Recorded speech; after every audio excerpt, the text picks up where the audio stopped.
Thanks, as always, for joining us. It is State Champs Indiana Extra Point presented by Lawrence Technological University. I'm Greg Rakestraw. The star of the show is Bob Stambazzi. And as always, we'll take about 30 minutes or so and break down the previous week of Indiana high school football, get you ready for the upcoming week of Indiana high school football, and talk about the superlative performances from across the state of Indiana. We always talk about, though, the games that we covered on a Friday night, and amazingly, our scores were almost identical again for a second week in a row. Tell us about your game, Manchester and Wabash. Exciting home opener for the Manchester Squires this year.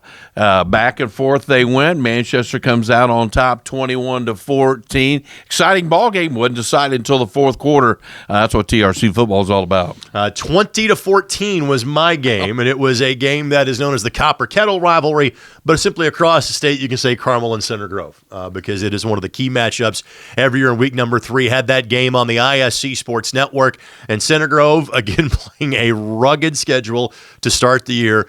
Warren Central, New Pal, and now Carmel. Their 2 league losses to Warren and Carmel have both been on the road and both been by a touchdown or less. All 4 touchdowns between these 2 teams were scored in the second quarter. Only 1 field goal late in the second half for Carmel that helped give them enough space. Their defense, very impressive. The rushing attack led by Dylan Downing, over 100 yards for Carmel in that game. Center Grove is now 0-3 for the first time since 1989.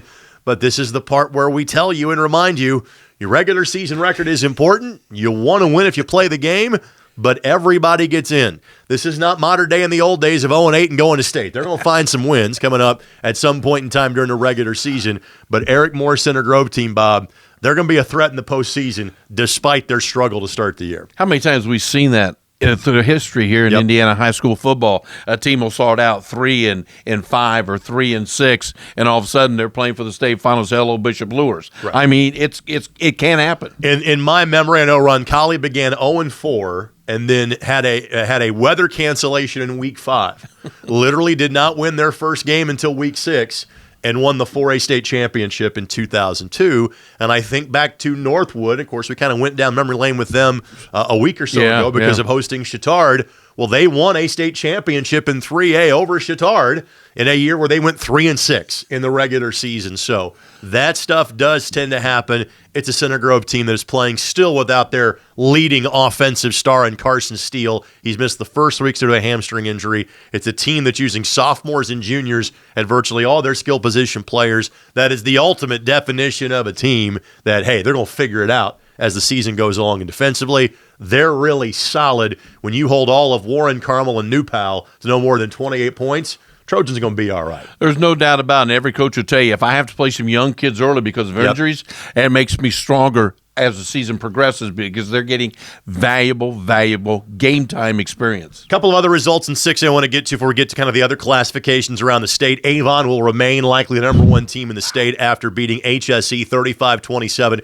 in their Hoosier Crossroads Conference opener. Brownsburg bounces back after losing in Cincinnati in week number 2. They open up league play by dropping Franklin Central by a score of 41-14. And so that's some of the other results in 6A. We kind of focus on the MIC. We focus on the Hoosier Crossroads Conference, but also a quick nod to Conference Indiana because that league title might have been decided in week number 1 of conference play. They only play 5 league games, and now what is a 6-team league? Southport beat Columbus North 10-7 in overtime. Bloomington South will likely have something to say about that league championship as well. You know, you had a short period there. You got to make all your wins count early and often because you don't have that 8-game conference title. You got to get in tight quick. All right, from a 5A standpoint, the story all year long has been New Pal, and obviously the individual was the big part of the story. On his second carry of the night against Yorktown, Charlie Spiegel becomes the state's all-time leading rusher. We touched on this last week, said, hey, hopefully Sammy Morellis will be a part of it. Absolutely he was. He was there to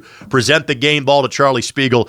New Pal then, as they have for the last 5 or 6 seasons, quickly on their way. They beat Yorktown by a score of 55-19. There is no stopping the Dragon train in the regular season in 5A. And when you look at some of the scores they've had over these 4 years with Spiegel in football, you just kind of wonder if he plays all of the time of the 48 minutes of a contest and just said limited time sometimes. Again, I think he's going to get to at least 10,000 yards by the time this season is over and perhaps put that rushing record completely out of reach. Going to skip over 4A. No offense to the folks in 4A, but in 3A, it was Chittard beating down Roncalli 53-7. I've had a chance to call a number of those rivalry games over the years.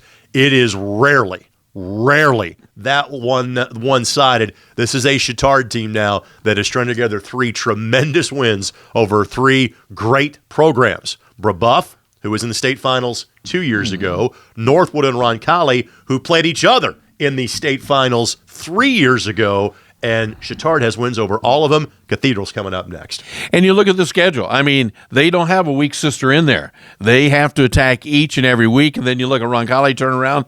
This is fun to watch this style of football going week in, week out. And, of course, the smaller you get in terms of the classifications, the more you have schools from various classes kind of playing each other. So one game of 3A versus 2A that caught my attention. Guerin Catholic beat Heritage Christian 23-5. Guerin's a solid team. They now have victories over McCutcheon, over Central Catholic, and Heritage Christian.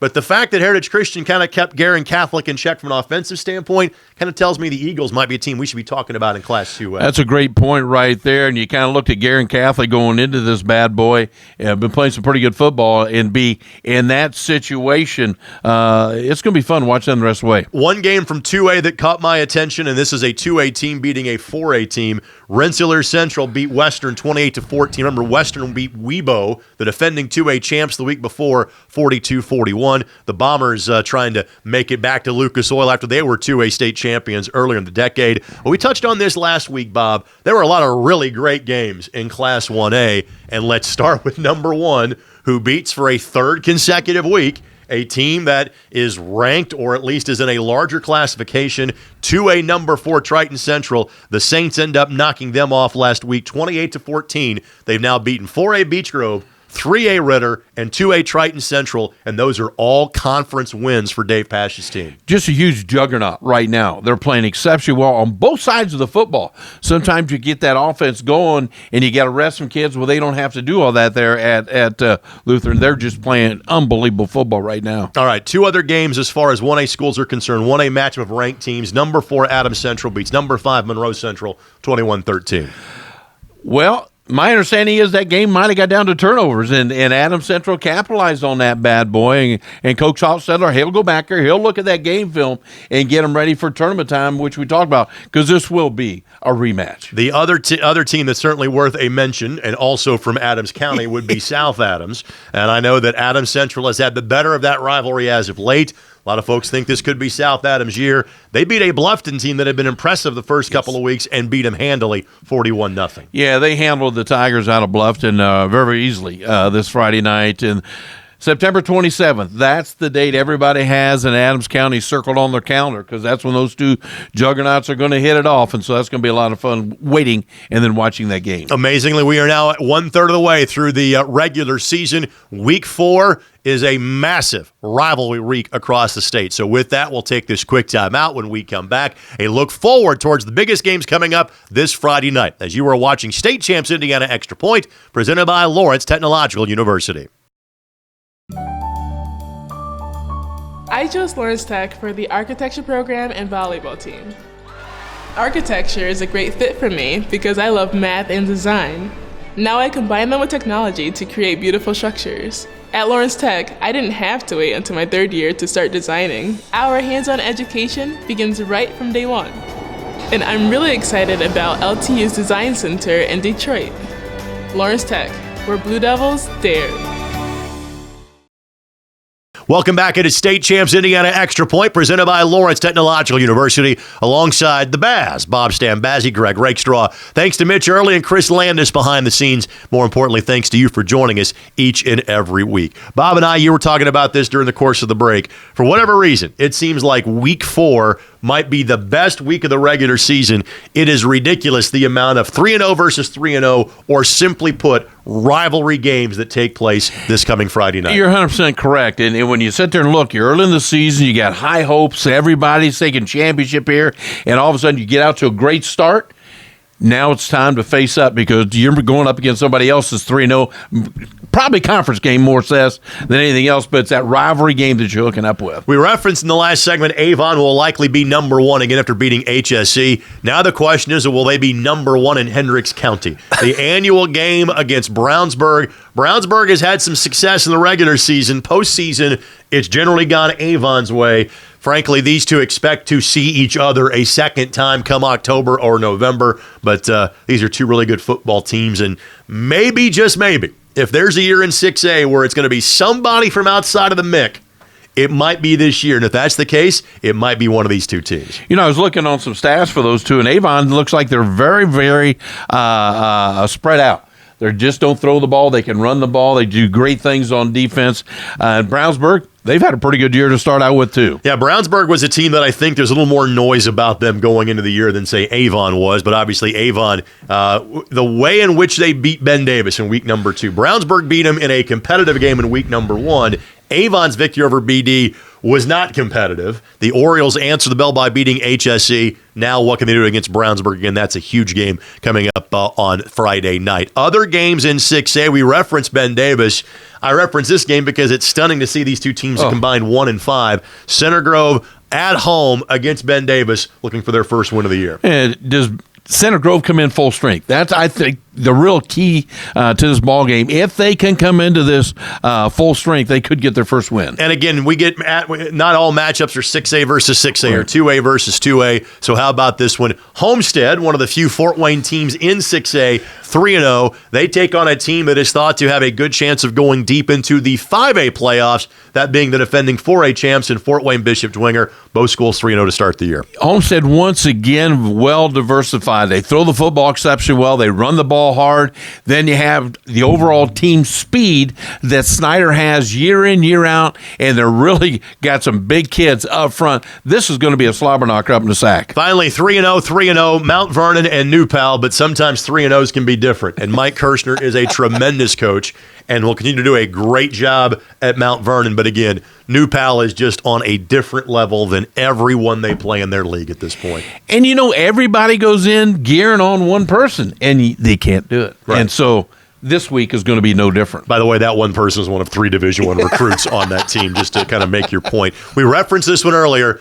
Chittard has had some great teams over the years. I'm not sure they have had as good of a start against as good of competition as they have faced this year. Now it's Cathedral. And for those that don't know this rivalry, these schools are about 3 miles apart.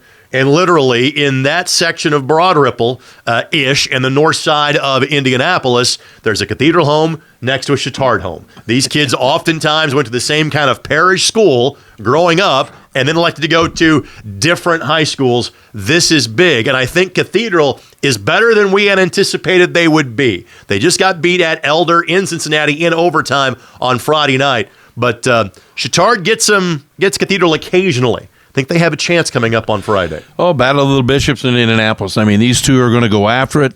There's a lot of pride here. Yep. And that's the name of the game when these two hook up. And obviously they go in different directions after this point, with Cathedral being in 5A, Chittard being in 3A. Massive game in Northwest Indiana, and again, a preview of things to come as far as the postseason is concerned, because the 5A path in Northern Indiana probably goes through Michigan City or Valpo, with obviously Dwenger being in that mix too. Michigan City visits 3-0 Valpo this week. Michigan City gets upset last week, going to come back strong this week. When you sit there and look at them coming against Valpo, we talked about this a little bit earlier. Valpo may be the best team in Northern Indiana, period. All right, when it comes to the battle for Terre Haute, that is this week. Terre Haute South is 3-0. Terre Haute North is 2-1. But this is the social event of the Wabash Valley coming up this weekend. It's a game nobody goes to. I mean, it's SRO. It's a game nobody's home for. Yeah. Everybody's at this ballpark. It's the place to be seen.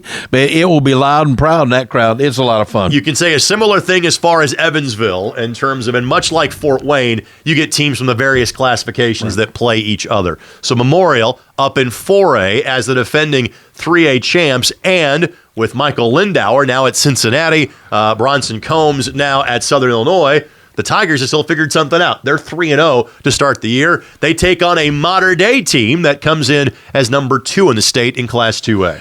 Yeah, it seems like they just reload. Yeah, they may be down one year, but they're going to come back the next. I mean, look what Memorial's doing right now. Both teams 3-0 in this thing. A lot of bragging rights going on down in Evansville this weekend, but this is going to be an outstanding football game. And up in the northeast corner of the state, a couple of 3-0 teams, East Noble and DeKalb. Yeah, DeKalb much improved. East Noble just where they've been past few years, leading the conference, and this is going to be, I believe, the conference championship game. All right, one game I want to get to, and this is certainly a cross-classification game and a cross-state game, and this was two teams on an open date that found each other, and I love the matchup. We mentioned Southport in 6A with a huge win last week, beating Columbus North 10-7.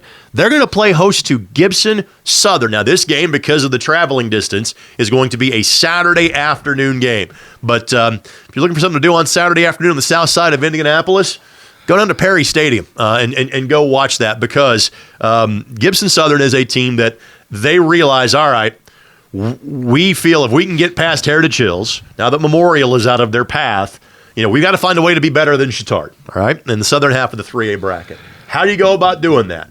Let's go find the best team we can play on our schedule, and that is a good 6A Southport team. It's going to be a really interesting matchup. And I think one thing important to look at here, too, is these student-athletes are creatures of habit. They're not playing on a Friday night that they played all their life to getting ready for. This one's going to be on Saturday afternoon. I think it's going to be the team that makes the quickest adjustment to that Saturday afternoon kickoff. All right, in the smaller classifications, couple of other games I want to get to. Hoosier Conference game, massive game early. Tipton and Lewis Cass, both 3-0 to start the year. Up at Lewis Cass, like we said, Lewis Cass diversified again this year. Here comes Tipton, loaded with experience on the staff and an outstanding team. Again, you mentioned on the staff because it's kind of a young team at Tipton, but yet here they are at 3-0. Shows you how great of a program Aaron Toll has built there. A couple of big games, and one I want to get to. North Vermilion 3-0, of course, the 1A South Semi-State champs last year against a Linton Stockton team who is now 2-1 and beat up on Monrovia 35-0 on Friday night.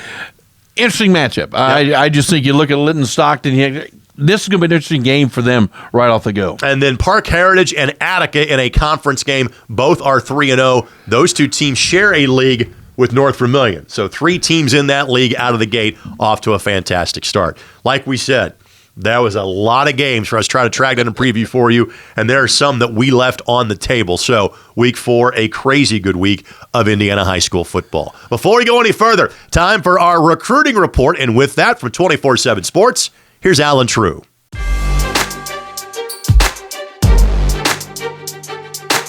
This is Alan True from 24/7 Sports with this week's State Champs Recruit Report. The state of Indiana is extremely strong in the junior class along the defensive line, and one of the players making noise at that position in that class is Indianapolis Pike's Kyron Montgomery, a 6'4", 215-pound edge rusher who was just offered by Kansas his most recent offer. He's ranked by 24/7 Sports as the number 8 junior in the state and has offers from Indiana, Iowa, and others already.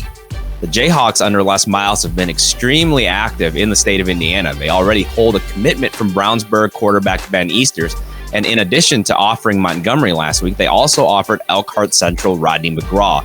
We talked about McGraw starting a hot streak last week with an offer from Penn State. He continued that this week with not only Kansas, but an offer from Michigan after he visited the Wolverines on Saturday. Michigan figures to be a school he heavily considers throughout the rest of his recruitment. And then finally, Franklin Central senior Peyton McClendon picked up an offer from Olivet Nazarene. It's an all-purpose back with 4.42 speed and outstanding track results.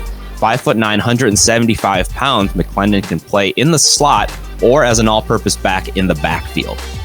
For this week's State Champs Recruit Report, I'm Alan True.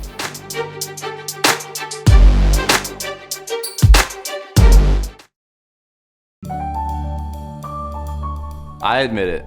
I love working with money, negotiating, and making big decisions. That's why I'm majoring in finance and economics at Lawrence Tech. What's truly amazing about the education here is the small class sizes that give me easy access to my professors who truly care about my future. They even helped me get a great internship. And I was able to fulfill my lifelong dream of playing college golf. Lawrence Tech, where Blue Devils dare. Welcome back. It is State Champs Indiana Extra Point. Greg Rakestraw, Bob Stambazzi with you. We're presented by Lawrence Technological University. With that, it is time now for our Spotlight segment of the show. We want to again mention, because we talked about him off the jump of the show, congratulations to Charlie Spiegel from New Pal, becoming the state's all-time leading rusher in his team's victory against Yorktown in week number 3. We expect that record to grow and grow and grow for the remainder of the season for New Pal. But a couple of coaches that reached a bit of round number territory that we want to get to, two of the best that have ever done it in the state. Russ Radke at New Prairie, 3-0 on the season, and that victory, 360 in Russ's career. You know, I still remember him back in North Judson. I mean, the guy's been around a while, great football coach all over the place, and it's good to have somebody with that experience still working with our student athletes. And again, he is now second in state history, only to Bud Wright. Again, a record that we all kind of think is not going to be caught. Over 400 victories at this juncture for Bud Wright, but the longer Russ keeps coaching, you just never know. In his 43rd year as an Indiana high school football coach. Mo Moriarty at Bloomington South picked up his 300th win in a 35-14 victory over Terre Haute North. Of course, Mo briefly left to do a little college coaching, maybe why he hasn't coached from a year standpoint as long as others, but everywhere Mo has gone, he has been successful. You know, you got to look at these coaches. When you sit there and you get 10 games, 11 games a year, and you're getting 300 wins, Mo Smedley once told me the reason I got so many wins because I've been around a long time. No, it's you're good. That's why you've been around a long time. And Bloomington South plays host to Bloomington North. Yet again, another huge rivalry game coming up on Friday night. Finally, Mark Brownlee, Elkhart Central, 714 yards rushing on the season, and he has cleared at least 200 yards in every game he has played so far. 9 yards a carry. I just call him Mr. First Down. I'm going to give him the ball and go. Move the chains. That is our Spotlight segment for this week's show. Before we go any further, time now for a quick toss to Lauren Plant for what's going to happen on State Champs Indiana, the television version, coming up this weekend. Hey, Greg, thank you so much. Real quick, tons of great highlights and content coming up this Sunday on State Champs Indiana. Make sure you check it out. Our main event is Brownsburg versus Avon. We'll have a ton more football. Of course, we'll have some boys tennis, some girls golf, some volleyball highlights as well. We actually do an In Focus feature on the Carmel tennis program. So lots to check out. Join us this Sunday on State Champs, 10 a.m. Eastern, 9 a.m. Central, Fox Sports Midwest and Fox Sports Indiana. Back to you. Welcome back for the final time on State Champs Indiana Extra Point. Greg Rakestraw, Bob Stambazzi with you. Again, thanks to Mitchell Early as well as Chris Landis behind the scenes, making sure our signal gets to you. Now, this program debuts on the various social media channels of State Champs Indiana Wednesdays at 5 o'clock. We film in the studios of the ISC Sports Network, and you can catch some replays on Thursday and Friday on the ISC Sports Network as well. As per usual, Bob and I will be heading out on Friday nights to cover a couple of different games across the state of Indiana. Your game will be? Well, we'll be at Southwood, the MyBash Sports Network and 105.9 The Bash. We'll be at Southwood with Northfield, as we call the MSD Bowl.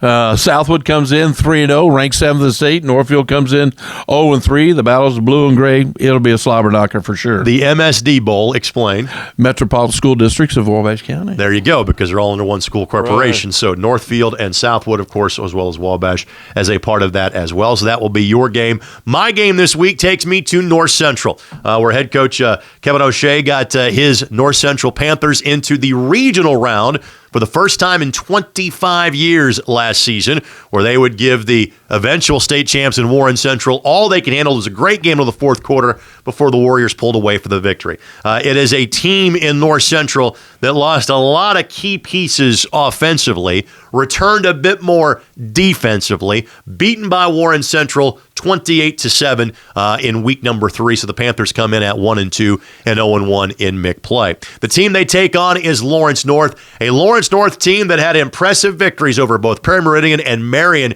in their non-conference play, but just couldn't find a way past Lawrence Central at Lucas Oil Stadium, as the Bears got their first one of the season, but they have now won double-digit consecutive games against their school district rivals in Lawrence North. Donovan McCulley, one of the top quarterbacks in the junior class. I'll have that game on the ISC Sports Network. You can watch it at iscsportsnetwork.com with coverage beginning at 7 o'clock. Now, Couple of games that State Champs will be covering in earnest coming up this weekend. And these are both two games we've already talked about, two massive games. Brownsburg and Avon, Cathedral and Chittard, two of the highlighted matchups across the state of Indiana this week. High school football at its finest. I mean, that's what you have to look at. Get out to a game. Support these student athletes. You'll be surprised how good a football is being played in Indiana right now. Before we exit stage left, any big momentous dates in your life that have taken place, I don't know, today or over the course of the weekend you want to give a shout out for? Well, I always say my wife has been very fortunate to be married to me for 47 years, so probably that. Is it a life sentence or might she get parole at some point? Well, we've in time? been together for 50. We're high school sweethearts. Well, I've always been sweet. She's been my heart, so... Yeah, she's been pretty fortunate. My wife has, yeah. Either happy anniversary or my condolences to Mrs. Baz as you celebrate your 47th anniversary this week. That'll do it for this week's edition of the show. For Bob Sambazzi, this is Greg Rakestraw. Thank you so much for joining us at State Champs Indiana Extra Point, presented by Lawrence Technological University.